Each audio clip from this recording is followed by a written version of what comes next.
Oh, et bande de chaussettes. On se retrouve aujourd'hui pour parler du chapitre 909 de One Piece. Et ce chapitre est le premier chapitre du début d'un grand arc. Le début de Wano Kuni, l'île des samouraïs. Ça fait plus de 15 ans qu'on en parle. Merde. Ça fait plus de 15 ans qu'on nous en... Putain, c'est super dur à dire. Ça fait plus de 15 ans qu'on nous en... 20 minutes later. 1, 2, 3, soleil. Ça fait plus de 15 ans qu'on nous en a parlé. Yes! J'ai réussi. Ça fait plus de 15 ans qu'on nous en a parlé. Et enfin, on voit pour la première fois cette île qui est juste magnifique. Bon, elle ressemble beaucoup à Edo. Enfin, Edo. Enfin, je veux dire le Japon féodal. Et sa capitale Edo, avec le shogun et tout ça. Les samouraïs, tout ça, nanana. Si tu vois pas de quoi je parle, regarde Gintama. Tu comprendras tout de suite de quoi je parle. Et on n'en a pas appris grand chose pour le moment. Mais il y a quand même quelques trucs à dire sur ce chapitre. Alors c'est parti pour une review. Générique.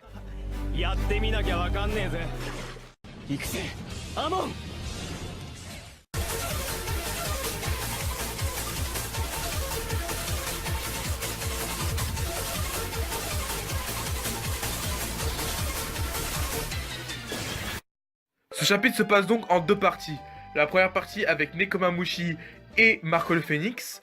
Là où on apprend beaucoup de choses sur Barbe Blanche, hashtag Edouard Nugget, et pas Nugget pour les dalleux.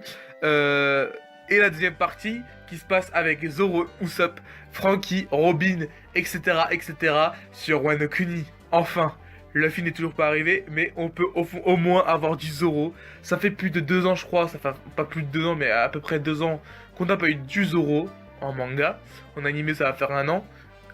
Il m'a manqué, j'avoue qu'ils m'ont grave manqué. On dirait c'est ma famille. On dirait là, je suis en train de revoir des membres de ma famille, des cousins ou des trucs comme ça qui m'ont hyper manqué de ouf. Des potes ou je ne sais pas quoi, mais en tout cas, ils m'ont manqué de fou. C'est un truc de malade. Quand je les ai vus, j'étais en train de sourire, j'ai ri, j'étais bien, franchement. Ils m'ont manqué. Bon. On va commencer par parler de la première partie parce que voilà, faut commencer dans l'ordre. On va pas parler de Wano Kuni ensuite de Nekomamushi, mais de Nekomamushi ensuite de Wano Kuni.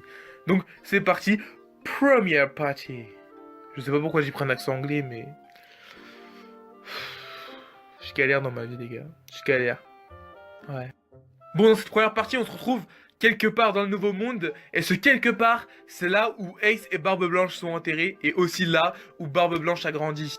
Un petit village qui n'est pas dans le gouvernement mondial, enfin je sais pas si maintenant il l'est, mais en tout cas il ne l'était pas avant.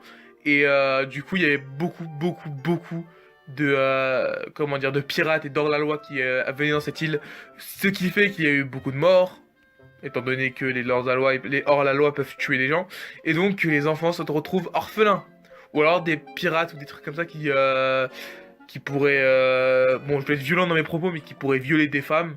Ou bien qui pourrait tuer les parents, ça c'est je l'ai dit tout à l'heure, ou bien qui pourrait avoir eu un gosse quelque part et l'abandonner ici, vous voyez.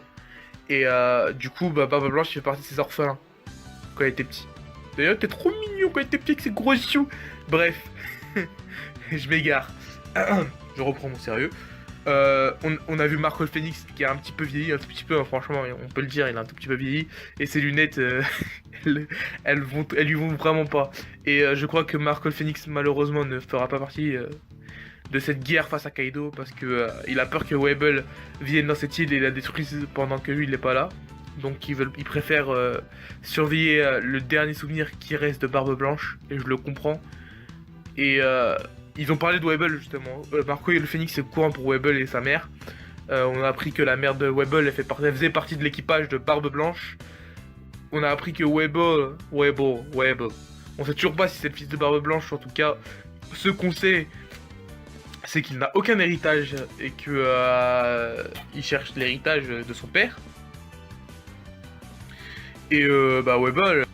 Donc voilà, Webble, il cherche Marco comme on le sait, il cherche l'héritage qu'a laissé son père. Enfin, nous on le sait que c'est sa mère qui contrôle son fils et qui veut juste l'argent, l'héritage de son père. Sauf que, manque de bol, Barbe Blanche n'a laissé aucun héritage car il a tout donné aux autres. Il a tout donné à ce village et à d'autres personnes qui en avaient besoin, ceux qui en avaient besoin. Car Barbe Blanche était un homme bon. En effet, Barbe Blanche avait de l'argent sale, c'est vrai. C'était un pirate, on peut pas le nier. Il a dû voler des trucs. En tout cas, son argent, c'était de l'argent sale. Il avait pas le choix de toute façon. Et le monde est pourri. Ça, on le sait aussi avec les dragons célestes. Pourtant, là, avec de l'argent sale et un monde pourri, il a quand même fait quelque chose de bien. Et tu vois, ça, c'est beau. Et je dis pas que voler de l'argent et avoir de l'argent sale, c'est bien. Non, au contraire, c'est mal. Être pirate, déjà en soi, c'est mal. Hein, Luffy, t'es dans le mal. Même si Luffy a pas fait vraiment de conneries. Mais être pirate en soi, c'est mal. Voilà, donc l'argent, c'est... fallait pas le voler de base. Mais au moins, il a fait quelque chose de bien avec. Je ne dis pas que faut faire ça dans la vraie vie, mais... Ceux qui font ça, ils ont déjà plus de respect à mon égard que certaines personnes. Parce qu'ils risquent d'aller en prison toute leur vie, d'être enfermés, de payer une grosse amende, etc. etc. Ils risquent de gâcher leur vie pour aider des gens pauvres qui en ont besoin. Et voilà quoi, du coup c'est quelque chose de grandiose, je respecte vraiment ça, mais c'est vraiment quelque chose qu'il faut pas faire. Il faut travailler dur pour pouvoir aider les autres. Il faut travailler dur soi-même et pas avoir de l'argent sale. Mais bon, ça nous apprend quand même une belle leçon. Tout comme Robin des Bois qui faisait ça. D'ailleurs, je suis beaucoup trop long sur cette partie, donc on va passer sur la partie la plus importante de ce chapitre. La partie 2. Parce que, à part qu'on a appris où était enterré Barbe Blanche et le passé de Barbe Blanche et que Webble il allait sûrement venir un jour ou l'autre et que Marco ne viendrait pas, à part ça, la première partie ne sert pas vraiment à grand chose. On apprend des petits trucs, mais c'est pas incroyable. Maintenant, la deuxième partie. Donc, partie 2. Oh yeah. It's America. Bon, dans cette partie 2, on arrive à Wano Kuni. Déjà, une très belle case. Mi mamma mia. Mi mamma mia, wow. Franchement, elle était super bien dessinée. 2 semaines pour dessiner ça. Je sais pas si Ichiroda il a pris de sa pause pour la dessiner, mais elle était super bien dessinée. Pendant un moment, j'ai même cru...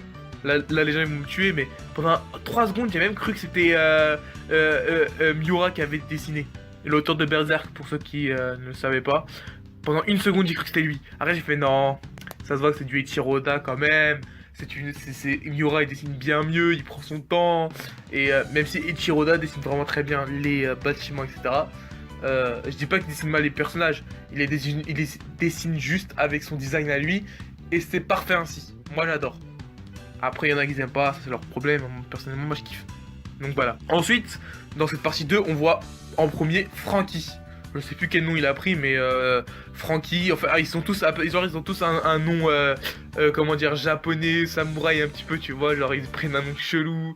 C'est quoi? Il y avait Usokyo, je crois. Zoronimia, ou un truc comme ça, des trucs bizarres comme ça, genre de samouraï chelou. Comment dire? Ils ont même pris la coupe des samouraïs, tout ça. D'ailleurs, Robin, petite parenthèse, Robin, elle était super belle en japonaise. Je te dis pas à quel point j'étais surpris. Je l'ai reconnue grâce à son nez parce que c'est le nez de Robin. Mais au début, je l'ai pas reconnue de loin. Genre, quand j'ai regardé vite fait, je me suis dit, c'est qui ça? Et après, j'ai vu que c'était Robin. Franchement, elle était super jolie. D'habitude, je trouve Nami bien plus jolie que Robin, mais sur ce coup-là, Robin était vraiment très belle. Et on ferme la parenthèse et on retourne sur les autres. Franky, qui joue son rôle de charpentier, comme d'habitude, mais sans être Franky. Il joue un rôle de charpentier dans Wano Kuni, avec un chef et tout ça. Ensuite, Usopp, qui vend des choses, qui manque comme d'habitude, qui vend des choses. D'ailleurs, est-ce que ce mensonge-là va devenir réel aussi? Parce qu'on sait que Usopp, à chaque fois qu'il ment, ça devient réel. Est-ce que un jour, on aura vraiment un médicament comme ça, genre qui une sorte de truc de crapaud qui, quand il va t'essuyer, genre ça t'enlève ton sang tout de suite? Ou alors peut-être que c'était déjà réel hein, sur le coup. Je ne sais pas. Ou alors Usopp avait menti, c'était une fausse blessure avec du ketchup ou comme il sait si bien le faire. En tout cas, Usopp il m'a fait rire. J'étais mort de rire. Quand j'ai vu Usopp, j'étais mort de rire. J'ai adoré. Après Robin, je vous ai dit, elle était vraiment très belle. J'ai adoré aussi. Qui d'autre? Ensuite, il y avait... on a vu Kanjuro en train de leur parler, genre, qui disait qu'il fallait qu'ils soient discrets, qu'en attendant qu'ils préparent tout avec leurs alliés et tout, il valait mieux qu'ils soient discrets, parce que Kaido, genre, quoi qu'il arrive, si Kaido, il fait... s'il y a quelqu'un qui attaque un de ses sbires à Kaido, Kaido, il est directement mis au courant, et il cherchera à détruire cette personne. Donc, il valait mieux rester discret. Malheureusement, Zoro n'est pas resté discret très longtemps. Il avait promis à son capitaine de ne pas combattre Kaido sans lui. Mais malheureusement, ça n'a pas été possible. Il devait se seppuku.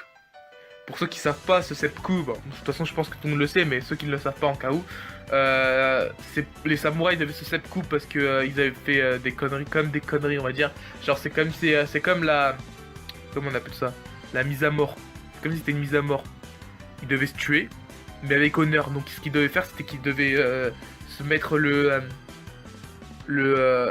un couteau, enfin un petit couteau genre dans la poitrine, pas dans le cœur, mais genre vers le pectoral. Et ensuite, tout de suite après, pour abréger ses souffrances, t'as un autre mec qui vient et qui tranche la tête de l'homme qui est censé mourir, du condamné. Ainsi, la personne meurt avec honneur et sans souffrance. C'est le seppuku. Pour les japonais et les samouraïs, c'était ce qu'il fallait faire pour mourir avec honneur quand t'avais fait des conneries. C'était surtout les Ronin. Je sais pas si vous connaissez le film Les 37 Ronin ou les 36 Ronin, je sais plus c'est combien le nombre, mais j'avais vu un film il y a longtemps comme ça, où à la toute fin ils devaient tous se seppuku. Je me souviens un petit peu, c'était il y a longtemps que j'avais vu ce film. Donc voilà. Et du coup, bah, Zoro il était censé se seppuku. Sauf qu'il était innocent, il n'avait tué personne, bien évidemment. Et il savait qui était le coupable. Et avec ce petit couteau, qui n'a même pas de manche, il a réussi à détruire tout un bâtiment entier et à tuer le mec. Ou à le découper en tout cas. Je sais pas s'il est mort ou KO, mais en tout cas, il est trop chaud. Quand j'ai vu ça, j'ai dit Zoro, il est vraiment trop fort. Il m'a épaté sur ce coup-là et il continue de nous épater à chaque fois qu'on le voit. Et c'est tout à fait normal, car il y a une interview d'Eiichiro Oda il y a très longtemps. J'ai vu ça sur... J'avoue que j'ai vu ça sur la chaîne YouTube All Blue Channel, qui parle de One Piece exclusivement, je pense que vous connaissez. Apparemment, Eiichiro Oda, c'est pas apparemment, c'est même sûr, Eiichiro Oda a dit il y a très longtemps qu'il voulait pas qu'on dise que Zoro était faible. Il détestait ça, et quand on dit qu'un de ses personnages, en tout cas qu'un de ses personnages principaux est faible, il a envie de le rendre très fort. J'espère qu'il va faire ça avec Sanji. Donc Zoro, il l'a rendu extrêmement fort parce que tout le monde disait qu'au Japon qu'il était très faible. Étant donné qu'il gagnait à chaque fois genre de peu. Comme Luffy actuellement, tu vois. Ou comme Sanji actuellement, même si Sanji fait plus de défaites qu'autre chose. Enfin, personnellement, moi je trouve que Sanji, enfin dans l'animé, ils l'ont mis beaucoup plus fort que dans le manga. Parce que j'ai lu le manga et j'ai regardé l'animé. Dans le manga, t'as l'impression que Sanji il est hyper faible, alors que dans l'animé, il te fait des trucs de ouf. Il aurait été censé défoncer son père, qui est voilà. Il a défoncé Yanji. Je suis sûr qu'il aurait pu défoncer Neji et Ichiji en même temps. Donc Sanji, pour moi, il est pas sous-estimé. Il est vraiment très fort. C'est juste qu'il a pas eu le temps de montrer sa puissance. Comment on appelle ça déjà, à Whole Cake Island. Bref, on reste sur Zoro parce que Sanji il est pas là. On parle de Zoro aujourd'hui, ça fait vraiment longtemps qu'on l'a pas vu et je suis heureux de l'avoir vu. Zoro est vraiment trop fort. Eiichiro Oda l'a rendu hyper fort. Et malgré sa puissance, je peux vous le dire, il peut pas battre Kaido tout seul. Et d'ailleurs, il battra Kaido aux côtés de, pour moi, aux côtés de Lau, Trafalgar G. Waterloo, aux côtés de Luffy, aux côtés de Kid et de Killer. En gros, ce sera tous les Supernova. Étant donné que Marco a dit qu'il allait pas venir, normalement, il se peut qu'il vienne à la fin, mais en tout cas pour moi il va pas venir. Je pense que ça va se régler entre Kaido et quelques Supernova. Peut-être qu'il y en aura plus des Supernova, mais en tout cas. Après, on sait jamais. Big Mom peut toujours venir. Ça serait stylé, franchement ça serait stylé. Un Big Mom qui vient, qui tente de tuer Luffy, mais Kaido comme il veut tuer Luffy, il arrête Big Mom. Un putain de combat entre deux monstres. Après Luffy vient les interrompt, un combat entre trois monstres, même si Luffy est beaucoup moins fort. Mais ce serait vraiment magnifique. Et franchement, il peut se passer des trucs de fou dans Wano Kuni. Et j'ai hâte de voir la suite de ce chapitre. Enfin de ce chapitre, pas de ce chapitre, mais du manga, du tome, des autres tomes, jusqu'à la fin du manga, gros. Voilà. Donc ce chapitre il était bien sans plus, hein. Il n'y avait pas beaucoup de choses, mais franchement il mérite. De toute façon, tous les chapitres de One Piece sont bien en soi. Après, il y a des chapitres exceptionnels, il y a des chapitres magnifiques, il y a des chapitres excellents, et il y a des chapitres bien. Et des chapitres moyens. Mais les moyens sont très rares. Et donc voilà, c'est tout ce que j'avais à dire sur ce chapitre. Donc voilà, je vais te laisser maintenant.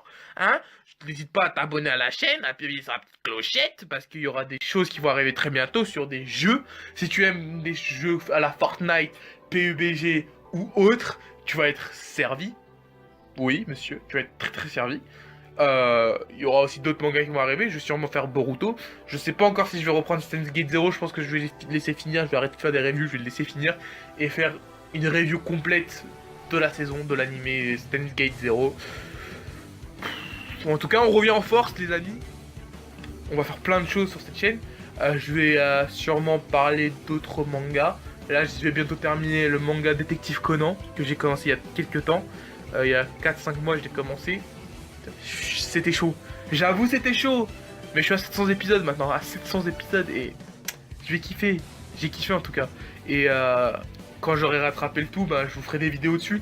Parce que pour l'instant, je suis pas à jour. Et tout ce que je pourrais faire comme vidéo pour le moment, c'est à mon avis. Ça pourrait être une vidéo comme ça qui s'appellerait à mon avis, il va se passer ou un truc comme ça. À mon avis. Et genre, je dirais qu'à mon avis, il va se passer ça. Je pense qu'il y a ça, ça, ça, ça. Et après, bah, ceux qui ont vu, ils savent ce qui va se passer. Donc, ils sauront si j'ai raison ou pas. De toute façon, moi, j'irai pas les commentaires. Et de toute façon, personne ne regardera ma vidéo pratiquement. Donc, à part toi qui me regarde, vous êtes très peu, mais merci. Merci à toi. Laisse un like et partage pour me soutenir. Franchement, je te remercierai jamais assez. Parce que tu me soutiens vraiment beaucoup. Et ça me fait plaisir. Merci, vraiment. Sans toi, cette chaîne, elle aurait fini d'exister depuis longtemps. J'ai eu plein de problèmes avec l'université, tout ça, tout ça. Des problèmes que je ne parlerai pas ici. J'ai eu des choses qui... Comment dire? Il m'est arrivé beaucoup de choses récemment. Et plus que récemment, même ça fait des mois qu'il m'arrive des choses. J'ai essayé de faire des vidéos, j'ai trouvé un rythme. Mais malheureusement, j'ai pas pu tenir ce rythme à cause de l'université. Mais maintenant que je suis en vacances, que tout est terminé, tout est bien qui finit bien. Enfin, presque. Je pense que je peux reprendre mes vidéos et que je pourrai à nouveau tenir le rythme. Donc, soutiens-moi à fond, commente ce que tu veux, on peut discuter si tu veux en commentaire, etc. Et j'ai quelque chose à dire, hein. Tu connais la chanson El Psy Kungoro Tiana.